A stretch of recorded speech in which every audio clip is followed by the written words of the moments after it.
ये इस जमात ने किया, चोरों ने किया है, समझ आई ना। 20 साल से ये हुकूमत कर रहे हैं नवाज शरीफ, कह दिया उनको 20 साल से बेटा ये काम कर रहे हैं। उस इमरान खान ने हमें जीना सिखाया, जिया कैसे जाता है। ये कहते हैं नवाज शरीफ ने कह दिया 20 साल थे ना, जीना आ गया तेनू, रोटी तो बगैर जीना आ गया।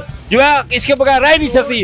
कल के ARY में देखे इन चोरों ने कितने दौरे किए, खाने के लिए पैसे नहीं है। सागदार ने कितना, सबसे बड़ा चोर सागदार है, समझे ना। देखो कितना गरीब कुछ नहीं दिया बेटा। मैं 40 साल से कुवैत में बैठा रहा हूँ, मेरे पास कार्ड है वगैरह सबूत है, मैं 40 साल में कुवैत रहा हूँ, समझ आई ना। इन लोगों ने कुछ नहीं किया।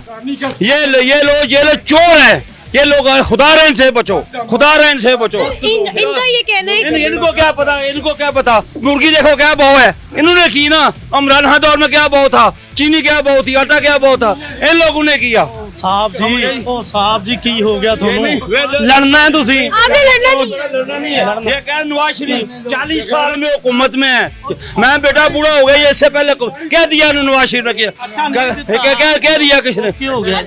ओके बस सिंपली बताइए किसको वोट डालेंगे। मैं इंशाल्लाह जब तक मैं जिंदा हूँ मैं इमरान खान को वोट